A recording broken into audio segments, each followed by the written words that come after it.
Quand j'ai fait mes AVC, je me suis directement sentie affaiblie, moralement, parce qu'en fait, je m'attendais pas du tout à ça. Je crois qu'on s'attend d'être malade, d'avoir la grippe ou des choses comme ça, mais je crois que quand on a 27 ans, ce qui était mon âge à l'époque, on ne s'imagine jamais qu'il peut nous arriver cette chose-là, que ça peut tomber sur nous. Vraiment, je m'étais toujours dit, ah ouais, sans doute j'aurai un cancer, puisque toute ma famille a des cancers, ou j'aurai des problèmes du coup cardiaques, puisque ma famille dans ma famille, il y a eu beaucoup de problèmes cardiaques, ou peut-être, sinon j'aurai des problèmes de reins, parce que ma grand-mère était sous dialyse. Mais en vrai de vrai, je m'étais jamais dit, tiens, tu vas te faire un putain d'AVC, et tu vas en faire un autre après, puis après un autre, et encore un autre. Et du coup, j'avoue que quand je l'ai appris, ça a résonné dans ma tête quand la personne me l'a dit. On était en maternité. Moi, je m'attendais à un truc qui était lié à la grossesse, tout simplement.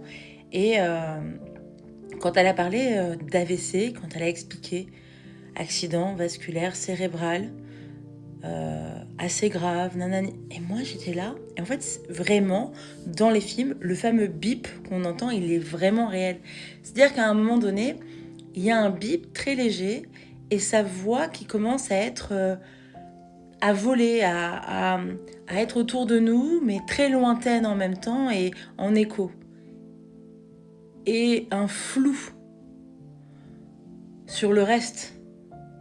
Il n'y a que elle qui s'éloigne et un flou autour, plus personne, et cette conversation qu'on entend à peine. Bref, il m'a fallu énormément de temps pour encaisser, et au moment où j'ai commencé à encaisser, j'étais encore enceinte, j'ai refait un AVC. J'ai ajouté à ça, on va dire, le fait de plus vivre ma grossesse, de plus pouvoir pousser, de plus pouvoir faire ce que j'avais prévu. Et après, on m'a pris les moments de vie, les premiers moments de vie avec ma fille, puisque je pouvais pas me lever, je pouvais rien faire, je pouvais pas la changer, je pouvais pas m'en occuper. J'étais affaiblie, j'étais douloureuse, je me battais et c'était chiant et je me disais que j'avais pas mérité ça. Et du coup, j'ai littéralement sombré pendant plusieurs mois. Je n'ai rien dit, j'étais là souriante, mais en même temps, j'essayais d'être forte et je voyais pas quand est-ce que j'avais le droit de craquer. Si, quand mon conjoint partait au travail, que mon fils partait à l'école et que j'étais toute seule avec ma fille et que elle daignait s'endormir parce que je m'endormais, je pleurais. Je sais ce que c'est la dépression. Si on n'est pas bien soigné, elle part jamais.